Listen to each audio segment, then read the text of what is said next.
জয়গুরু প্রণাম। আজ ৩৮তম পর্বে শ্রী শ্রী ঠাকুর অনুকূল চন্দ্রের সঙ্গে তার প্রিয় ভক্তদের এবং বিশিষ্টজনেদের দিব্য কথোপকথনের বিশেষ অংশ আপনাদেরকে শোনাব। প্রশ্ন: স্বামীর প্রতি স্ত্রীর আর স্ত্রীর প্রতি স্বামীর আসক্তি, নারী পুরুষের পরস্পর এই আসক্তির ভিতর কি কোনো পার্থক্য আছে? শ্রী শ্রী ঠাকুর বললেন, স্ত্রীর আসক্তি স্বামীতে কেন্দ্রীভূত, তাই সে তাহার স্বামীর শুশ্রূষায় সর্বতোভাবে স্বামীর ভিতরে উদ্দীপিত হইয়া জগৎকে উপভোগ করিতে চায়। পুরুষ আদর্শে অনুপ্রাণিত থাকিয়া স্ত্রীতে পুষ্ট হইয়া তাহার জগৎকে স্ত্রীর নিকট উপঢৌকন দিতে চায়। আর ইহাতে উভয়ের নিকট যেমনতর হয় তেমনি হয়, তাই তাহাদের সম্বন্ধ গুরু শিষ্য তুল্য। প্রশ্ন: এই যদি স্বামী স্ত্রীর সম্বন্ধ হয়, তবে তো স্ত্রীর চলা বলা করা ইত্যাদি যা কিছু স্বামীকে লক্ষ্য করিয়াই স্বামীর প্রয়োজনেই হইবে। শ্রী শ্রী ঠাকুর বললেন, মনোবৃত্তানুসারিণী যদি হয়, তবে অপর পুরুষের সঙ্গে মেলামেশার প্রবৃত্তিই থাকে না। স্বামীর প্রয়োজন ছাড়া অন্য কোনো পুরুষের সঙ্গ আপনি বন্ধ হয়ে যাবে। যদি দেখা যায় অন্য কোনো পুরুষের সংসর্গে যেতে ভালো লাগে, সেক্সুয়ালি বা কামভাবে না হইলেও, অথচ স্বামীর প্রয়োজনে নয়, সেটা হচ্ছে চরিত্রগত লক্ষণ যে সে তার স্বামীর সর্ববৃত্তানুসারিণী নয়। পুরুষেরও তাই। দুনিয়াটা ঘোরে, কিন্তু তার আদর্শের প্রয়োজন উদ্দেশ্য নিয়ে। আর তাহলেই হয় কি, ঝগড়া, কচকচি, মারামারি, লুফালুফি সব চুকে গেল। প্রশ্ন: স্বামীর আদর্শের সঙ্গে স্ত্রীর কেমন সম্বন্ধ থাকবে? শ্রী শ্রী ঠাকুর বললেন, আদর্শের সঙ্গে স্বামীর যেরূপ সম্বন্ধ তার স্ত্রীরও তাই, তবে তার বৈশিষ্ট্যে যা কিছু প্রভেদ।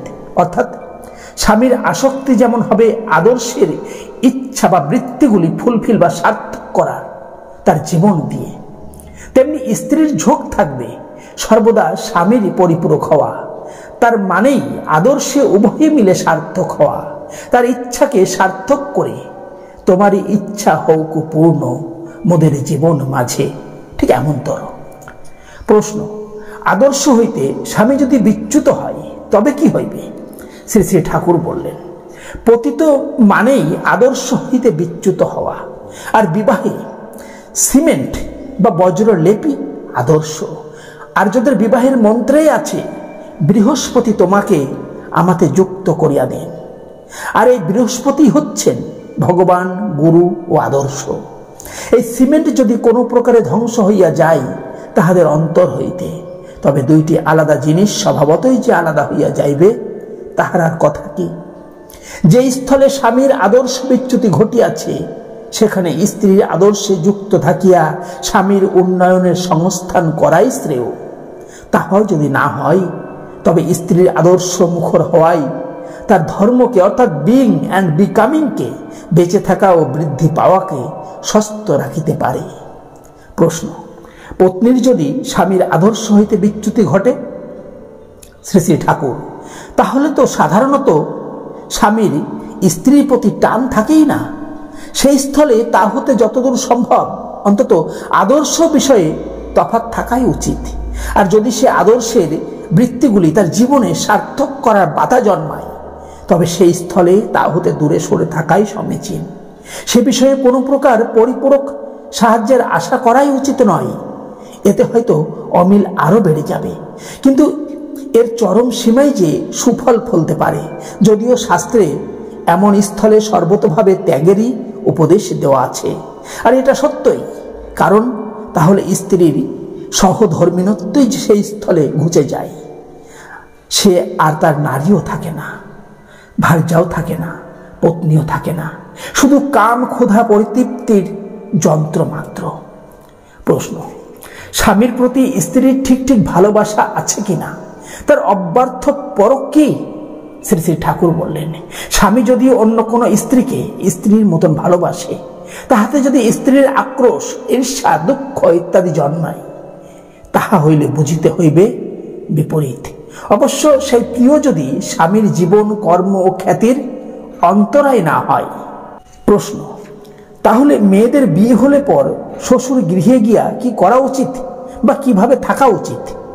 শ্রী শ্রী ঠাকুর বললেন, যে মেয়ের সর্বতভাবে স্বামীর উদ্বর্ধনী লক্ষ্য স্বামীকে চায় না, সে তার ভোগের ক্রীড়ানক করতে, স্বামীকে তার আদর্শে পরিপূর্ত করে তোলাই যার জীবনের সার্থকতা।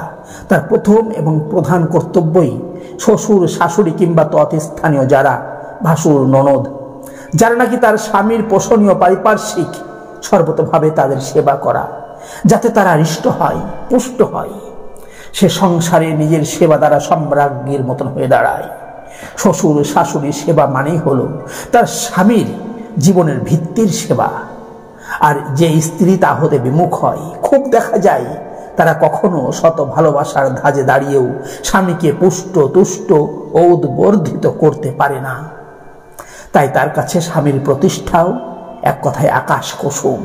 একথা ঠিক জানবেন, স্বামীর শুভানুধ্যায়ী কোন স্ত্রী তার শ্বশুর শাশুড়ি সেবা বিমুখ হতেই পারে না। আর তা জ্ঞাতসারেই হোক বা অজ্ঞাতসারেই হোক, এই সেবা মানেই কিন্তু আদর্শকে বলি দেওয়া নয়, বরং চারিধার হতে আদর্শের স্বার্থের পরিপূরণ। প্রশ্ন, আচ্ছা তা তো বুঝলাম, তাহলে বাপ মায়ের সেবা শুশ্রূষায় যদি স্বামীর অমত থাকে, তবেও কি স্ত্রী তাদের সেবা করা উচিত? শ্রী শ্রী ঠাকুর বললেন, নিশ্চয়ই। পিতামাতাই আদিম আদর্শ, তাহা হইতেই তাহার যাহা কিছু উদ্বর্ধন বা পুষ্টি, তাহার আরম্ভ এমনকি জন্মের পূর্ব হইতেই সঞ্চারিত। তাই পিতামাতা প্রত্যেকে মানুষেরই অব্যর্থ মঙ্গলকামী।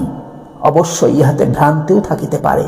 তাই স্বামীর যদি তাহার পিতা মাতার প্রতি অনুরক্তি না থাকে, তবে বুঝিতে হইবে সে তাহা হইতে যে কোনো প্রকারেই হোক বিচ্যুত বা পতিত হইয়াছে। আর এই পতনের অনুসরণ করিয়া স্বামীকে আরো পতিত করা নারীর বৈশিষ্ট্যের ঘোর অবমাননা ছাড়া আর কি? তাই স্বামীর অনুমতি বা ইচ্ছা ছাড়াও যাহা করিলে স্বামীর উন্নতি অবাধ হইবে, অপঘাত করিবে না, মুখ্যত বা গৌণত, তার স্ত্রী অবশ্য করণীয়। আর ইহা না করিলে সেই স্ত্রী যত ভালোই হোক, স্বামীর উন্নতিকে উদ্বেগ সংকুল অবসন্ন করিবে, সন্দেহ নাই। তাই স্বামীর পিতা মাতা ভাই ভগিনী ইত্যাদি সেবা শুশ্রূষা করিয়া স্বামীর জন্য যত দূর করা সম্ভব তাই করা বরং উচিত।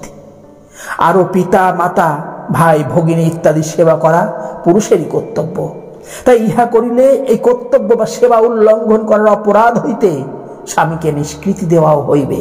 আরো কয়েকটি কথা, সে যদি তাহার শ্বশুর শাশুড়িতে সেবা পরায়ণা না হয়, তাহারা স্বামী স্ত্রী যাহার শ্বশুর শাশুড়ি তাহা হইতেও তাহারা সেবা ও শুশ্রূষা পাওয়ায় প্রায়শ বঞ্চিত হইবে। ইহাই স্বাভাবিক।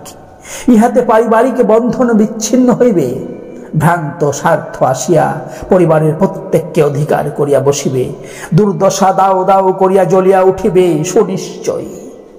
অবশ্য এই সবই করিতে হইবে স্বামীকে সম্মুখ থাকিয়া, তাহারই জন্য সুকৌশলে এবং যথাযথভাবে সেবাই সংসারে সম্রাজ্ঞী হওয়াই স্ত্রীর কাম্য ও আদর্শ। জয় গুরু। আজ এই পর্যন্তই। সকলে ভালো থাকুন, সুস্থ থাকুন, আনন্দে থাকুন, আর চ্যানেলটিকে সাবস্ক্রাইব করে সঙ্গে থাকুন।